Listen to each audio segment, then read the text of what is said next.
It used to amaze me just how complacent many of the government ministers and the political leadership of this country appear to be when it comes to addressing the underlying economic catastrophe that the country is facing. To paraphrase Kipling, if you can keep your head while all around you are losing theirs, you probably don't appreciate the seriousness of the situation. And I think there is now an amazing disconnect between the arrogance and glibness, and in the case of the Foreign Secretary, his bombast and pomposity as well, on the one hand, and the real economic facts on the ground which are shaping the lives of millions of citizens of this country. This is not so much about driverless cars as a driverless government. And we look now at the global dimension of this budget. And the first thing I think we should consider is what the image of this country is in the world. What does this budget say about our character? How will others judge us for it? How will they judge a country which now lies 31st out of 34 OECD countries in the economic growth table?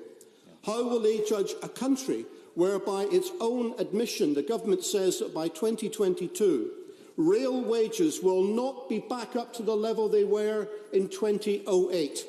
A decade and a half of wage stagnation in this country. A decade and a half of austerity, of adversity, of struggle for many working people in this country, trying to make ends meet and seeing their own hopes and those of their kids dashed because they cannot do so. Happy to take it. Very grateful to my honourable. He doesn't share my disappointment. The budget did very little for pay for those that are under 25. Indeed, we saw the rate of pay for apprentices rise to a meagre £3.70 an hour. Indeed I do, and that was the third observation I wanted to make about how people might see us and how we actually treat our own people. Because remember, this budget does nothing to cancel the attacks on the poor that have been contained in the last few budgets. We still have the bedroom tax. We still have the cuts to employment and support allowance. We still have, despite some mitigation, the rollout of universal credit and the visiting of penury upon the poorest and the most disabled in our country. And any country will rightly look at us and judge us according to how we treat those who are least able to defend themselves. When they look at the record of this government, I think they will judge them harshly.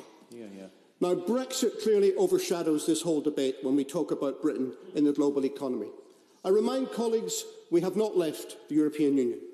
We have not even begun to leave the European Union. Indeed, we don't, as of today, yet have a plan to leave the European Union. So all we have is a stated intention, the idea of Brexit.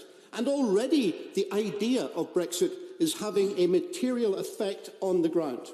I refer members to page 14 of the Red Book. There's a clause there at paragraph 119, which I think is a harbinger of what is to come.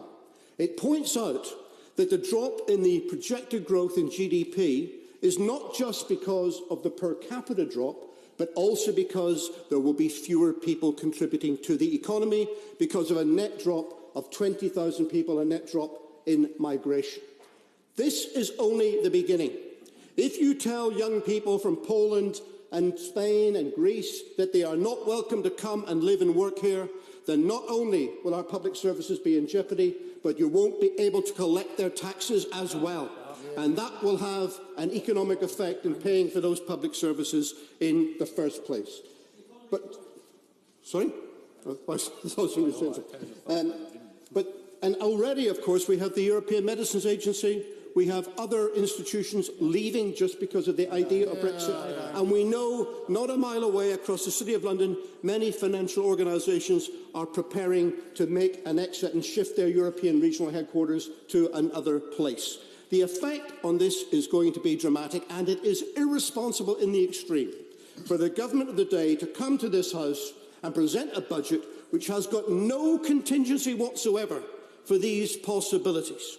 It is planning for a series of options in Brexit, one of which would be a hard Brexit with the attendant tariff controls and trade barriers, and yet it makes no contingency what might happen, and that is the height of irresponsibility. Madam Deputy Speaker, in the final 20 seconds, I also wanted to mention the situation in Scotland, where we welcome the decision of the government with regard to scrapping VAT for police and fire in Scotland. But if that was the right thing to do today, then it was the right thing to do a year ago and the year before that. And it is intellectual banality for the government to base its policy on who makes the argument rather than the content of it.